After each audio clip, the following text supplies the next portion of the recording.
आज सदन पटल पर प्रस्तावित विषय पर अपना वक्तव्य देने के लिए उपस्थित हूं। मान्यवर, मैं अपने वक्तव्य को प्रारंभ करने से पहले इस सभा से एक प्रश्न पूछना चाहूंगा। वह कौन सी चीज है जिसे हम देख तो सकते हैं परंतु छू नहीं सकते? महोदय, यही प्रश्न सन 1947 से पहले कक्षा में किया गया था।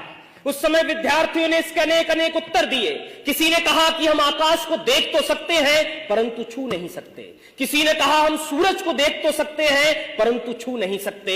लेकिन उसी कक्षा के बाहर खड़े होकर पढ़ने वाला एक छात्र डबडबाई आंखों को लेकर खड़ा हुआ और पानी के भरे हुए घड़े की तरफ देखकर बोला, मैं प्यास से तड़प के मर भी रहा हूं, फिर भी मैं इस पानी के घड़े को देख सकता हूं, छू नहीं सकता, क्योंकि मैं एक अछूत जाति का हूं और वो अछूत जाति का विद्यार्थी कोई और नहीं बल्कि हमारे भारत के संविधान के निर्माता डॉक्टर बाबा साहेब भीमराव अंबेडकर जी थे।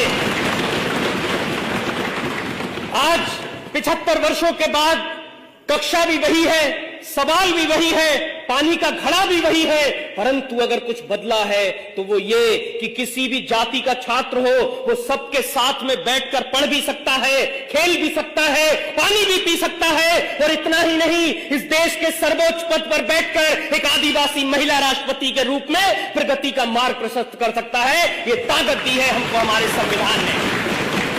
जब जब बात हमारे अधिकारों की आई है तब तब संविधान ने हमारी रक्षा करी है। फिर वो आईपीसी की धारा 377 से जूझ रहे परलैंगिक समाज के लोग हो, या श्रीकांत बोला जैसे दिव्यांगजनों के लिए शिक्षा के अधिकार हो, या महिलाओं के लिए दहेज कुप्रथा का बोझ हो, संविधान ने हमेशा से रक्षा कर एक सूत्र में बांधने का काम किया है।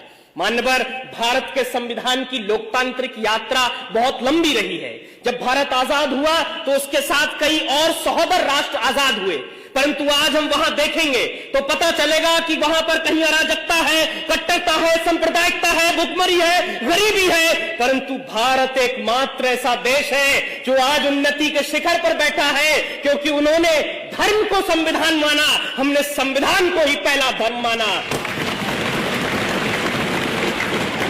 लंदन में मुस्कुराते हुए कवि चर्चिल ने कहा था कि ये देश आजाद हो भी जाए तो बहुत दिन तक टिकेगा नहीं, ये टूट कर बिखर जाएगा। अब मुझे लगता है नर्क में चर्चिल की आत्मा देख रही होगी तो सोच रही होगी क्या से क्या हो गए देखते देखते, क्योंकि आज का ये वही भारत है जो पूरी दुनिया में स्टार्टअप के क्षेत्र में तीसरे स्थान पर है। ये वही भारत है जो ओलंपिक के अंदर टोक्यो की धरती पर झंडा तिरंगा लहरा देता है। ये वही भारत है जो चंद्रयान 3 को पृथ्वी से चंद्रमा तक पूरी दुनिया में सबसे कम बजट में पहुंचा देता है, क्योंकि